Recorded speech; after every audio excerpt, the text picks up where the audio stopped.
आप सभी जानते होंगे कि धर्म क्या है, अधर्म क्या है। हम में से मैक्सिमम लोग जानते हैं कि धर्म क्या है, अधर्म क्या है। जैसे दुर्योधन जानता था। जब भगवान कृष्ण शांति दूत बनकर दुर्योधन के पास गए और उसे समझाने लगे तो दुर्योधन ने कहा, मैं जानता हूँ धर्म क्या है, अधर्म क्या है, क्योंकि मैं सेम स्कूल, कॉलेज और गुरु से पढ़ा हूँ जिससे युधिष्ठिर पढ़ा है। लेकिन मेरी प्रवृत्ति नहीं है कि मैं धर्म को चुनूं। मैं जानबूझकर अधर्म को चुन रहा हूँ।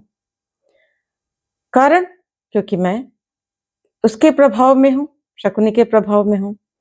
ऐसे ही आजकल के समय में आप देखे होंगे कि डॉक्टर्स हैं, बड़े-बड़े बुद्धिजीवी हैं, वो गलत कार्य कर रहे हैं। जैसे सिगरेट पी रहे हैं, नशा कर रहे हैं या कुछ ऐसा कार्य कर रहे हैं जो उन्हें नहीं करना चाहिए। उनकी अंतरात्मा जानते हैं कि वो गलत कर रहे हैं।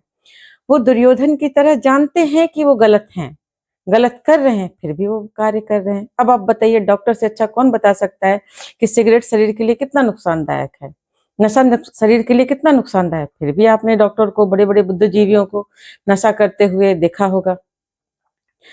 अब प्रश्न ये उठता है कि आखिर ये ऐसा हो क्यों रहा है? देखिए, जब मोह में अर्जुन ग्रसित हो गया था, तो वो किसके पास गया? भगवान श्री कृष्ण के पास गया। कृष्ण से पूछा कि मैं क्या करूँ? आप मेरा मार्गदर्शन करिए। जब कृष्ण ने गीता सुना दी, तो अर्जुन ने ये नहीं कहा कि मुझे ये नहीं पता था। अच्छा ये आपने पहली बार बताया, क्योंकि जो भगवान श्री कृष्ण ने कहा था वो उसके सिलेबस में पहले ही पढ़ाया जा चुका था। तो उसने क्या कहा? अच्छा हुआ आपने मुझे पुनः याद दिला दिया। ऐसे ही आपको एक चीज समझनी पड़ेगी कि यदि आप धर्म के मार्ग पर चलना चाहते हैं, तो आपको धर्म युक्त लोगों की संगति करनी पड़ेगी, स्वाध्याय सत्संग करना पड़ेगा, जिससे आपका जो ज्ञान है, धर्म के प्रति आपका जो रुझान है, उसके लिए आपको प्रेरणा मिलती रहे। आपको साधना करनी पड़ेगी, क्योंकि आत्मबल, प्राण बल आपको धर्म चुनने का तभी मिलेगा जब आपके अंदर आत्मबल होगा, आपके अंदर एक प्रचंड इच्छा शक्ति होगी। तो ये मत सोचिए कि अगर आप किसी को बता देते हैं कि भैया धर्म क्या है, अधर्म क्या है, इससे प्रॉब्लम सॉल्व हो जाएगी। नहीं, उसको वो एनवायरनमेंट देना पड़ेगा जिससे वो धर्म को चुन सके। अपने लिए भी, स्वयं के लिए भी विचार करिए कि यदि आप धर्म के मार्ग पर चलना चाहते हैं, तो आप अच्छे लोगों की संगति करिए। अगर आप 10 बिजनेसमैन के साथ रहना शुरू कर देंगे, तो आपके अंदर बिजनेस करने की इच्छा जागृत हो जाएगी।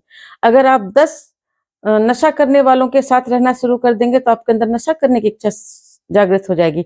अगर आप 10 साधु संतों के साथ रहना शुरू कर देंगे, तो आपके अंदर भी ध्यान साधना के प्रति रुझान बढ़ जाएगा, क्योंकि संगति बहुत असर करती है। इसीलिए परम पूज्य गुरुदेव ने कहा है, सावधानी रखें। आप आपका स्वाध्याय, आपका सत्संग, आप अभी सत्संग का मतलब ये नहीं है कि सिर्फ मनुष्यों के साथ सत्संग। सत्संग में आपकी पुस्तक भी शामिल है, आपका सोशल मीडिया भी शामिल है, आप किस प्रकार के कंटेंट कंज्यूम कर रहे हैं, क्योंकि हर कुछ आपके दिमाग में प्रभाव डाल रहा है। तो आज से ही सतर्क रहिए। आपके मन का निर्माण कहाँ से हो रहा है? जो आप देख रहे हैं, जो आप सुन रहे हैं, जो आप जैसा कंटेंट कंज्यूम कर रहे हैं। अब वो कंटेंट चाहे भगवान श्री कृष्ण के मुख से करें, चाहे उनकी श्रीमद् गीता पढ़कर करें, चाहे स्वाध्याय सत्संगों का के माध्यम से करें, लेकिन आपको अपनी संगति तय करनी पड़ेगी, तभी आप धर्म के मार्ग पर आरूढ़ हो पाएंगे। तो आज से ही अपनी संगति पर काम करिए, स्वाध्याय कीजिए, प्राण बल, आत्मबल संचित करिए, चंदन बनिए, क्योंकि जब आप चंदन की तरह प्रखंड इच्छा शक्ति के हो जाएंगे, तो आप पर दूसरों का प्रभाव हावी नहीं होगा, आप लोगों को बदल पाएंगे। जब आप बुद्ध बन जाएंगे, तो आपका प्रभाव दूसरों पर पड़ेगा, दूसरों का प्रभाव पर नहीं पड़ेगा। लेकिन जब तक आप बुद्ध नहीं बनते, तब तक अपनी संगति के प्रति बहुत सचेत रहिए।